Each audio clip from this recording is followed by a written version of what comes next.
Selamat malam. Saat ini saya akan melanjutkan membaca Injil Lukas, yaitu dari Lukas 22. Rencana untuk membunuh Yesus. Hari raya roti tidak beragi yang disebut Paskah sudah dekat. Imam-imam kepala dan ahli-ahli Taurat mencari jalan bagaimana mereka dapat membunuh Yesus, sebab mereka takut kepada orang banyak. Yudas mengkhianati Yesus. Maka masuklah iblis ke dalam Yudas yang bernama Iskariot, seorang dari ke-12 murid itu. Lalu pergilah Yudas kepada imam-imam kepala dan kepala-kepala pengawal bait Allah dan berunding dengan mereka bagaimana ia dapat menyerahkan Yesus kepada mereka. Mereka sangat gembira dan bermufakat untuk memberikan sejumlah uang kepadanya. Ia menyetujuinya, dan mulai dari waktu itu ia mencari kesempatan yang baik untuk menyerahkan Yesus kepada mereka tanpa setahu orang banyak. Persiapan untuk makan Paskah. Maka tibalah hari raya roti tidak beragi, yaitu hari di mana orang harus menyembelih domba Paskah. Lalu Yesus menyuruh Petrus dan Yohanes, katanya, "Pergilah, persiapkanlah perjamuan Paskah bagi kita, supaya kita makan." Kata mereka kepadanya, "Di manakah engkau kehendaki kami mempersiapkannya?" Jawabnya, "Apabila kamu masuk ke dalam kota, kamu akan bertemu dengan seorang yang membawa kendi berisi air. Ikutilah dia ke dalam rumah yang dimasukinya, dan katakanlah kepada tuan rumah itu, 'Guru bertanya kepadamu, di manakah ruangan tempat aku bersama-sama dengan murid-muridku akan makan Paskah?' Lalu orang itu akan menunjukkan kepadamu sebuah ruangan atas yang besar yang sudah lengkap. Disitulah kamu harus mempersiapkannya." Maka berangkatlah mereka, dan mereka mendapati semua seperti yang dikatakan Yesus kepada mereka. Lalu mereka mempersiapkan Paskah.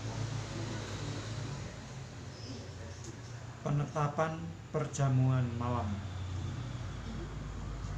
Ketika tiba saatnya, Yesus duduk makan bersama-sama dengan rasul-rasulnya.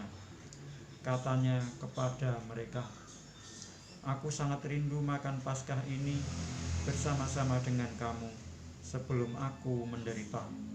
Sebab aku berkata kepadamu, aku tidak akan memakannya lagi sampai ia beroleh kegenapannya dalam kerajaan Allah." Kemudian ia mengambil sebuah cawan, mengucap syukur, lalu berkata, "Ambillah ini dan bagikanlah di antara kamu. Sebab aku berkata kepada kamu, mulai dari sekarang ini aku tidak akan minum lagi hasil pokok anggur sampai kerajaan Allah telah datang." Lalu ia mengambil roti, mengucap syukur, memecah-mecahkannya, dan memberikannya kepada mereka. Katanya, "Inilah tubuhku yang diserahkan bagi kamu. Perbuatlah ini menjadi peringatan akan aku." Demikian juga dibuatnya dengan cawan. Sesudah makan, ia berkata, "Cawan ini adalah perjanjian baru oleh darahku, yang ditumpahkan bagi kamu. Tetapi lihat, tangan orang yang menyerahkan aku ada bersama dengan aku di meja ini. Sebab Anak Manusia memang akan pergi seperti yang telah ditetapkan. Akan tetapi celakalah orang yang olehnya ia diserahkan." Lalu mulailah mereka mempersoalkan siapa di antara mereka yang akan berbuat demikian. Percakapan waktu perjamuan malam. Terjadilah juga pertengkaran di antara murid-murid Yesus. Siapakah yang dapat dianggap terbesar di antara mereka? Yesus berkata kepada mereka, raja-raja bangsa-bangsa memerintah rakyat mereka, dan orang-orang yang menjalankan kuasa atas mereka disebut pelindung-pelindung. Tetapi kamu tidaklah demikian, melainkan yang terbesar di antara kamu hendaklah menjadi sebagai yang paling muda, dan pemimpin sebagai pelayan. Sebab siapakah yang lebih besar, yang duduk makan atau yang melayani? Bukankah dia yang duduk makan? Tetapi aku ada di tengah-tengah kamu sebagai pelayan. Kamulah yang tetap tinggal bersama-sama dengan aku dalam segala pencobaan yang aku alami, dan aku menentukan hak-hak kerajaan bagi kamu, sama seperti Bapakku menentukannya bagiku, bahwa kamu akan makan dan minum semeja dengan aku di dalam kerajaanku, dan kamu akan duduk di atas tahta untuk menghakimi ke-12 suku Israel. Simon, Simon, lihat, iblis telah menuntut untuk menampi kamu seperti gandum, tetapi aku telah berdoa untuk engkau supaya imanmu jangan guyur. Saya ulangi. Tetapi aku telah berdoa untuk engkau supaya imanmu jangan gugur. Dan engkau, jikalau engkau sudah insaf, kuatkanlah saudara-saudaramu. Jawab Petrus, Tuhan, aku bersedia masuk penjara dan mati bersama-sama dengan engkau.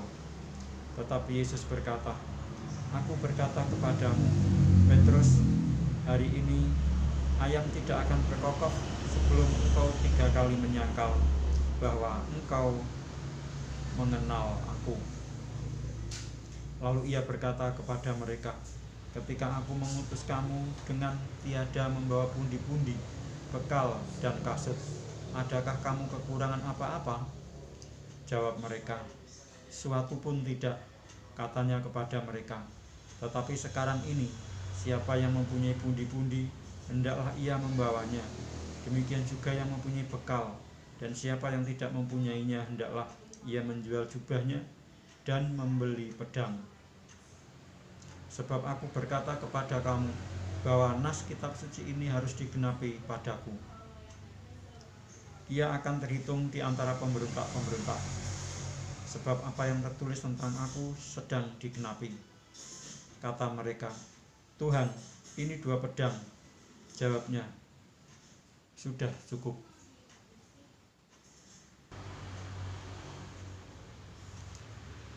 Di taman Getsemani. Lalu pergilah Yesus keluar kota, dan sebagaimana biasa ia menuju Bukit Zaitun. Murid-muridnya juga mengikuti dia. Setelah tiba di tempat itu, ia berkata kepada mereka, berdoalah supaya kamu jangan jatuh ke dalam pencobaan. Kemudian ia menjauhkan diri dari mereka, kira-kira sepelempar batu jaraknya. Lalu ia berlutut dan berdoa, katanya, ya Bapakku, jikalau engkau mau, ambillah cawan ini daripadaku, tetapi bukanlah kehendakku, melainkan kehendak-Mu lah yang terjadi. Maka sekarang malaikat dari langit menampakkan diri kepadanya untuk memberi kekuatan kepadanya. Ia sangat ketakutan dan makin bersungguh-sungguh berdoa. Peluhnya menjadi seperti titik-titik darah yang bertetesan ke tanah. Lalu ia bangkit dari doanya dan kembali kepada murid-muridnya. Tetapi ia mendapati mereka sedang tidur karena duka cita. Katanya kepada mereka, mengapa kamu tidur? Bangunlah dan berdoalah, supaya kamu jangan jatuh ke dalam pencobaan. Yesus ditangkap. Waktu Yesus masih berbicara, datanglah serombongan orang, sedang muridnya yang bernama Yudas, seorang dari ke-12 murid itu, berjalan di depan mereka. Yudas mendekati Yesus untuk menciumnya. Maka kata Yesus kepadanya, "Hai Yudas, engkau menyerahkan Anak Manusia dengan ciuman?" Ketika mereka yang bersama-sama dengan Yesus melihat apa yang akan terjadi, berkatalah mereka, "Tuhan, mestikah kami menyerang mereka dengan pedang?" Dan seorang dari mereka menyerang hamba imam besar sehingga putus telinga kanannya. Tetapi Yesus berkata, "Sudahlah itu." Lalu ia menjamah telinga orang itu dan menyembuhkannya. Maka Yesus berkata kepada imam-imam kepala dan kepala-kepala pengawal bait Allah serta tua-tua yang datang untuk menangkap dia, katanya, "Sangkamu aku ini penyamun, maka kamu datang lengkap dengan pedang dan pentung? Padahal tiap-tiap hari aku ada di tengah-tengah kamu di dalam bait Allah, dan kamu tidak menangkap aku. Tetapi inilah saat kamu, dan inilah kuasa kegelapan itu." Petrus menyangkal Yesus.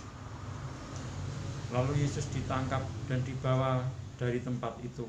Ia digiring ke rumah imam besar, dan Petrus mengikut dari jauh. Di tengah-tengah halaman rumah itu, orang memasang api, dan mereka duduk mengelilinginya. Petrus juga duduk di tengah-tengah mereka. Seorang hamba perempuan melihat dia duduk dekat api.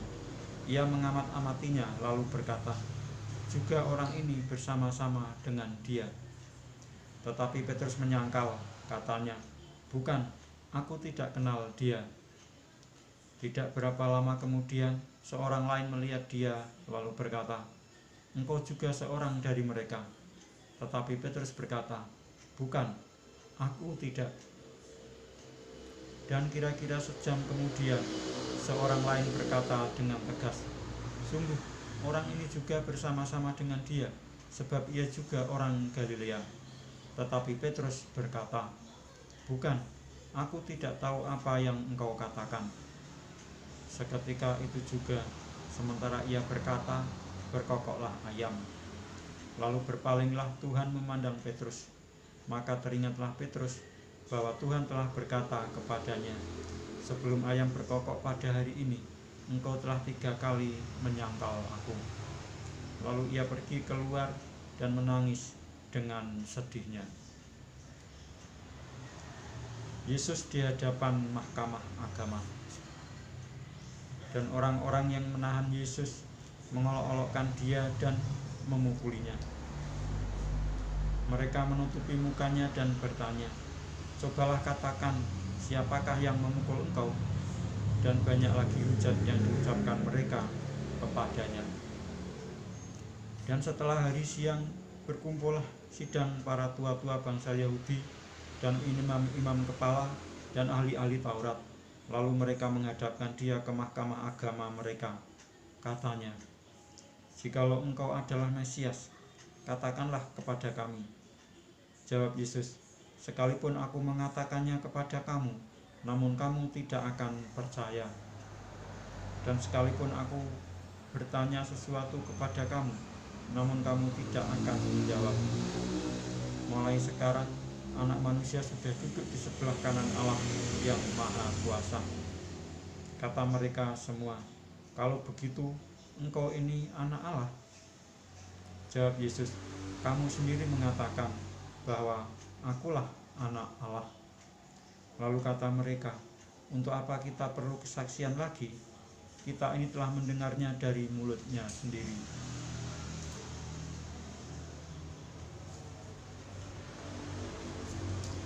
Demikianlah saya telah membaca Injil Lukas sampai dengan Lukas yang ke-22. Dan saya akan melanjutkan membaca Injil Lukas berikutnya, yaitu Lukas 23, tentang Yesus di hadapan Pilatus pada kesempatan berikutnya. Sekian, terima kasih.